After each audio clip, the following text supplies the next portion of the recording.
Well, welcome everyone to the Transformational Storytellers show. Today is a great day because we are here with my amiga, my great friend, Ali Casiano. Alinnette Casiano is just a joy to be around. I haven't known her for a long time, but it feels like a lifetime already. I It's know. right. Yes. So let me tell you a little bit about her. So she's an EQ, that's emotional intelligence, driven bilingual learning and development expert with over 10 years of leadership experience in education and pioneering innovative learning programs. So anything learning and intelligence, but not any intelligence, emotional intelligence. Alinnette Casiano is your girl. She specializes in emotional intelligence, growth, leadership development, and strategically fostering inclusive cultures. So we'll talk more about how to connect with Alinnette in a little bit, but Ali, I am so happy to have you, and I just want to welcome you to the show today. Thank you so much, Elena, for having me. It's a pleasure just always to have great conversations with you. And I appreciate the invitation. I'm happy to be here. Yes, oh my gosh. So let's get started. It's the Transformational Storyteller show. So we want to hear your transformational story, which will be available on February 8th. So excited. So tell us about it. My chapter, it's called Chatter Beginnings to Breaking Barriers. Um, it's about a transformation journey in my lifetime. And I wanted to share a little bit about it. Arguments and broken plates, the smell of alcohol, and the pain of disappointment filled the empty spaces in my violent childhood home. Numbing his trauma with alcoholism and drug abuse, my father remained unreliable, leaving severe invisible scars. Through the tremendous distress, I grew up with the early deception of the "is this it?" bitter feeling, along with the "you'll never do it" inner voice, the self doubt, and the nagging sense of inadequacy that comes from always feeling like you don't belong, like you're not good enough. But faith became my compass when, with shaking hands and a racing heart, I grabbed the college admission letter. I was the first in my family to go to college, all while carrying the weight of helping my family survive financially. I juggled part-time jobs, gained scholarships, and studied through many sleepless nights. It was not just about getting a degree. It was about breaking the chains of generational struggle and flourishing into who God made me to be and not what the world flagged me as I should have been. This led me to choose the right partner to create a family rooted in unity and love.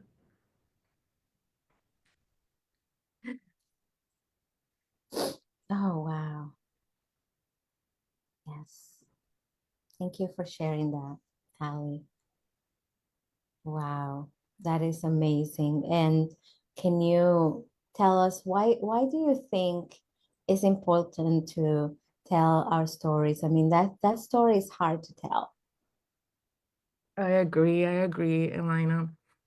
I think sharing our stories is crucial because it allows us to connect on a deeper level, uncovering shared experiences and lessons that might otherwise go unnoticed, and we can connect with other individuals on an emotional and deeper level, as I mentioned. Yeah. I love the story system because is where I learned how to craft stories. And I love the fact that we're able to use the system and share in detail every aspect that it might in another way be overlooked. When I was writing my story, I was trying to bring the emotion to the reader of what I was going through. And otherwise, I couldn't do it without that framework. But I think that's the most important reason because it allows us to connect with people on more deeper level. Thank you so much. And something that connected with me very deeply while we were, crafting the story, but even now hearing you say it out loud is that feeling of not being good enough, that feeling of, is this it? That feeling of just not being adequate or not fitting in. And I think that's something that almost everyone connects with, because there's always that feeling that we either are not doing enough, or we're not saying enough, we didn't share enough, or simply we are not enough in this life. And I appreciate you bringing to light such a tender pain that I think many of our audience right now can relate to. And I know that this led you to the work that you do today. Can you tell us a little bit about this work, and about what you love about doing that? Um, I'm a mentor and a leadership development consultant. I've founded Growing Your EQ System, Grow Your EQ, and it's around a framework called Growing Your EQ System. So I specialize in enhancing leadership through emotional intelligence, agile leadership, and my impact is mostly for mid-career professional females, career professionals navigating career transitions, going through those phases of career pivots when uncertainty hits really hard and the imposter syndrome Mhm. comes to play. What I love most about my work is witnessing the transformational growth in leaders who learn how to harness their emotional intelligence, who learn how to leverage their strength, their self awareness, be empowered from a self discovery, self compassion standpoint, and being able to just bloom into who they're supposed to be, connect them with their purpose, being able to be have a global citizen mindset when they're able to be inclusive and embrace relationships rooted in harmony. I'm Yeah. very passionate about the work that I do. I can tell. That's exciting. I love that you mentioned the imposter syndrome. Tell us about that for people who don't know what that is, or maybe they are familiar with it but don't know how to deal with that. Because I think that is a key aspect of why we sometimes are so passionate about something, but we don't grow in that environment, because it's an internal obstacle. And tell us about that. So the reason I mentioned imposter syndrome is because it's very, very intrinsically related with self-doubt, which is something I've gone through and I've experienced in first basis. I've experienced it very raw. And imposter syndrome is just this false scenario that our minds play whenever self-doubt comes in and tells you you can't do it, you're not equipped, you don't have the what it takes, others are better than you, others have more expertise than you. So is this avalanche of thoughts that are contrary to your strengths, that are contrary to the empowered individual that you are, because you're already unique. You already possess so much and so much potential. But then imposter syndrome keeps you like guarded. Oh, I'm not gonna try. I have fear. And those thoughts paralyze you. Mm. what you do is you reframe those thoughts. And I think that's why emotional intelligence plays a huge, huge part, because from my experience, it has transformed my mindset and how to harness myself and my emotions and and the relationships with people, and just understand who I am, my place, and who I am, in order for me to just do what I have to do, and do it with the intention and purpose that I am supposed to do it, because that's how God intended it to be. Yeah, I love that. And for those, we were talking about emotional intelligence, and it's a different type of intelligence than most people talk about. For those who are listening and watching today, what is emotional intelligence, and how do we know if we have it, or how do we harness it if we do have it? So emotional intelligence, also known as EQ quotient, it's the way that we see our emotions, the way that we to communicate them and translate them, and how we were able to reflect that in our relationships with people as well. So it has four pillars: self-regulation, social awareness, empathy, relationship. So in order for us to understand that we're able to grow it, we first need to accept that we can. So Mm, we have to have a mindset shift and be able to be open to that knowledge. And I think that's the crucial factor. Once the knowledge comes to play, you understand that it's there, that you're able to grow it, and you're able to use its pillars and every aspect of emotional intelligence, and then practice it. It's an action. And then okay. no matter your age, you can grow it. I think the most crucial phase of life for emotional intelligence is young people, but even as Mhm. an adult, you're able to grow it, and it comes with practice. From the growing your EQ system, the framework is knowledge, practice, and mastery. Those are the three Mhm. main aspects of the growing your EQ. Wow, that's amazing. And you mentioned that it's easier for children to develop it. So is this something that we need to teach children intentionally, or how does it work? Yes. So emotional intelligence, it starts with this first pillar, which is self-awareness.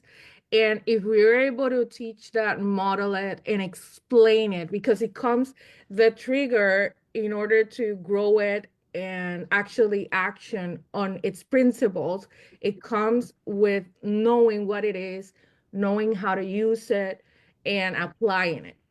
So if we're able to model it and teach it to young people. For example, when I was in public education and I worked with preschool students, they were in the phase of 3 and 4. And then in this age, it was crucial for us to teach them self-regulation.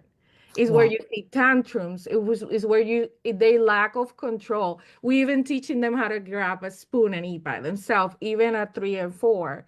So whenever, I think for young people, it's very important to teach them equally as at home, and at school. But the influence of a parent, it's major for any child. So when you're able to teach that from a very young age, we want to develop emotional intelligent children in order to be more self-aware of themselves, including their emotions, but also to build harmonious relationships with other people. Yeah. So this helps them go through this roller coaster of emotions that they go through, even if they're going through difficult situations in life, like if they're facing divorce, if they're facing a passing of a loved one. These difficult situations that is very difficult for children to actually be able to process. But if we're able to teach them emotional intelligence as a young age, they're able to implement what it's about, and they're able to go through these emotions from a more regulated and logical as well way. and they're able to go through it successfully, I say.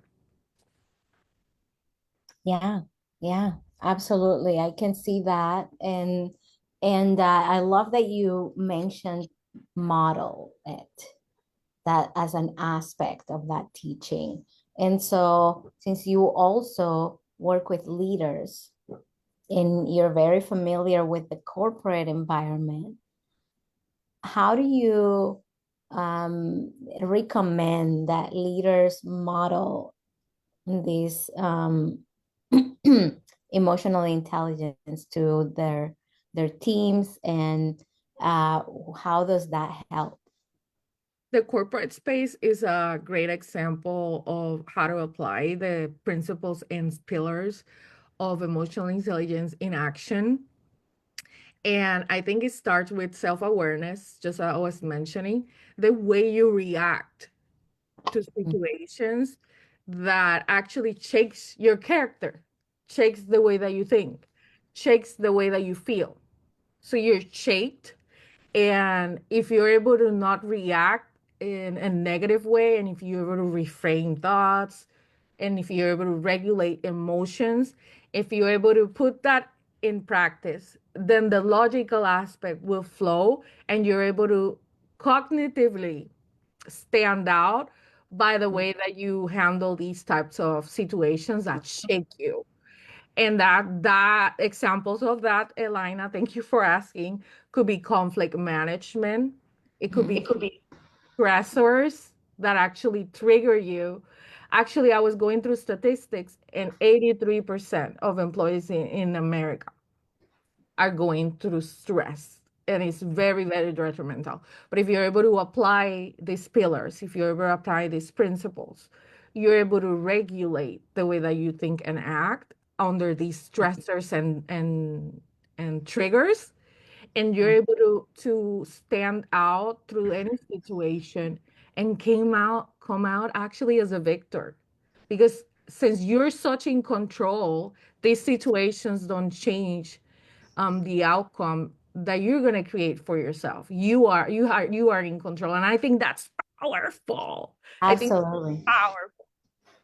Yeah, that's super powerful, and it gives us that autonomy, the sense of autonomy in the workplace. And I love that you mentioned how it can be so triggering. I mean, we have diverse workplaces, hopefully, and the reality is that everyone has a different background, everyone has different life experiences, everyone has a different experience outside of the work, and different points of views, different perspectives. So it's really a place where all those emotions, like you said, are triggered, and we need to talk more about that.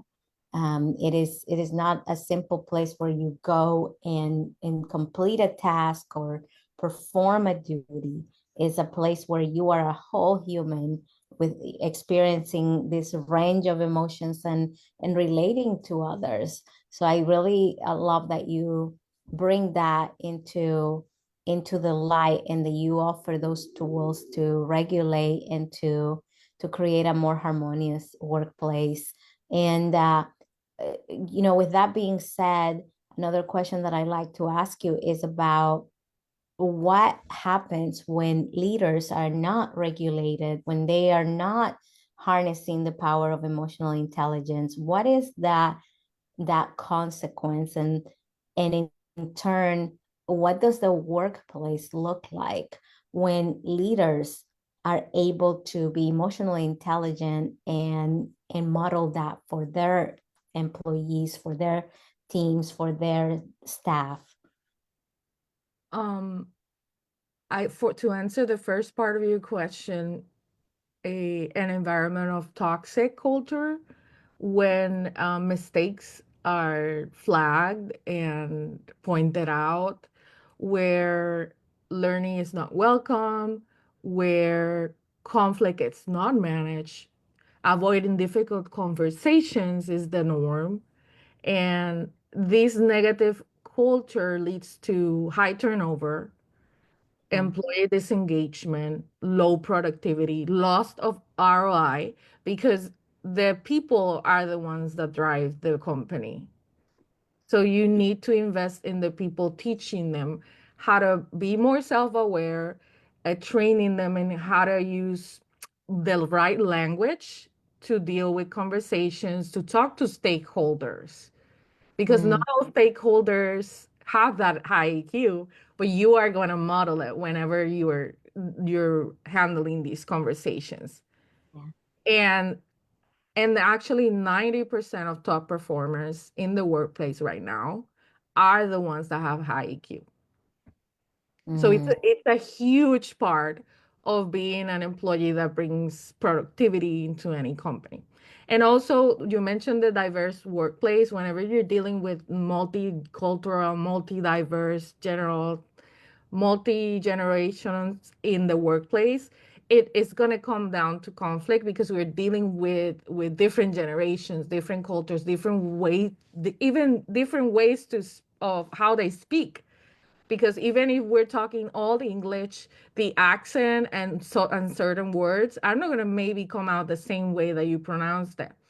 And then mm, sometimes language and miscommunication can create conflict. But if you're able to teach and train your workforce into how to communicate better from an empathy standpoint, if you're able to teach them how to self-regulate and marinating their feelings and thoughts before reacting and talking impulsive.